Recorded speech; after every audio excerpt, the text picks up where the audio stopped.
नमस्कार दोस्तों। देखिए, आपने जो कल का एपिसोड देखा है, पिछला एपिसोड आपने देखा है, उसमें आपने देखा था कि हमने किस तरह से शरीर को दाएं बाएं और पीछे की ओर घुमाया था, मूवमेंट किया था। तो उससे हमारे शरीर को जो लचीलापन मिलेगा वो तो मिलेगा ही। अब इसी के साथ मैं और कमर के आसपास से जुड़े हुए बेली फैट को कम करने के लिए कुछ 2-3 आसन आपको और बता रहा हूँ। इस स्टेप्स हैं, बहुत आसान और सहज स्टेप्स हैं, इसको आप करें। संतुलन बनाने में हो सकता है आपको शुरुआत में थोड़ी सी दिक्कत आए, लेकिन घबराने की कोई आवश्यकता नहीं है। यदि आपको लगता है कि आपका संतुलन बिगड़ रहा है तो फिर से वापस से रुकें, फिर से करें और सहजता के साथ नियमित रूप से करें।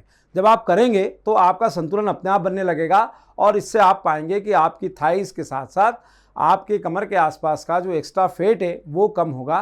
प्लस दूसरा ये है कि कमर के आसपास जो मोटापा जमा होता है वो मोटापा घटेगा। इस मोटापे के घटने से आप खुद को बहुत ज़्यादा एनर्जेटिक महसूस करेंगे। आपको खुद को पेट में होने वाली तकलीफ़ों से आपको निजात मिलेगी। होता यह है कि हम खाते तो हैं लेकिन उसको पचाने में हम पिछड़ जाते हैं।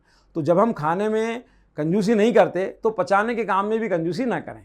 तो ये जो हमने अभी तक लगातार जो एपिसोड आपको दिए हैं उन सब में छोटे छोटे स्टेप्स बताए हैं, इन सबको आपको रोज़ करना है। जब आप नियमित रूप से इन पर समय देंगे तो आप पाएंगे कि आपका शरीर बनिस्पत अभी की तुलना में बहुत अधिक सुगम हो गया है और सुडौल हो गया है।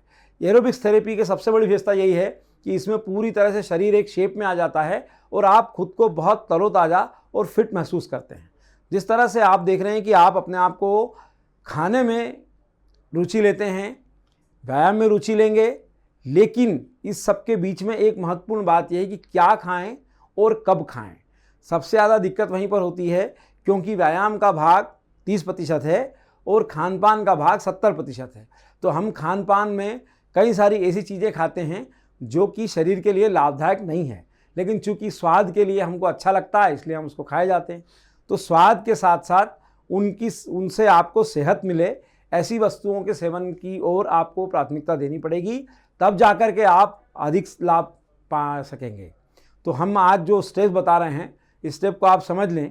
मैं चूँकि सामने से तो आपको बता ही रहा हूँ, तो इसको मैं दाएं बाएं से भी करके दिखाऊंगा, आप आसानी से कर सकते हैं। देखिए, इस स्टेप को कैसे करना है। पैर उठाएंगे अपना दायां, कमर हाइट पर लाएंगे, दोनों हाथों से घुटनों को पकड़ना है। संतुलन बनाकर दोनों हाथों से घुटनों को पकड़ के रखिए, पूरा पकड़ के रखना है। फिर धीरे से नीचे ले जाएं। इसी तरह से दायां पैर उठाएं, बायां पैर उठाएंगे, इसको पकड़ के रखेंगे, पूरा बैलेंस बनाएं। एक पैर पर आराम से संतुलन बनाएं, सहजता के साथ आराम से संतुलन बनाएं। जब धीरे से आपको कॉन्फिडेंट लगे होल्ड करें जितनी देर आप कर सकते हो, अधिकतम 1 मिनट। फिर वापस नीचे ले आएँ, दूसरे पैर दाएं पैर को वापस से उठाना है। ऐसा 1 मिनट उठा के ऊपर ले आएँ, पूरा ऊपर रखें, होल्ड करें, पूरा खिंचाव आ जाए, हाथ दोनों सीधे हों, कमर सीधी हो, पैर सीधा हो, वापस नीचे रखें। इसी तरह से दायां पैर बायां पैर उठाना है, बाएं पैर को उठा के पकड़ के रखना है। यहाँ पर देखिए, इस तरह सहजता से पकड़ के रखेंगे। इस दौरान ब्रीदिंग बिल्कुल नॉर्मल रखनी है, वापस नीचे कर लें। मैं अब इसी प्रयोग को आपको दाएं और बाएं ओर से करके दिखाता हूं ताकि आपको समझने में आसानी हो जाए। तो देखिए, दाएं मुड़ा हूं मैं, पैर को उठा रहा हूं दोनों तरफ से, हाथों को इस तरह से, पूरी कोहनियाँ सीधी हैं, घुटना सीधा है, नीचे का पंजा, पैर का पंजा नीचे की ओर खिंचा हुआ है। आप आराम से इसको कर सकते हैं। फिर वापस नीचे ले आएँ।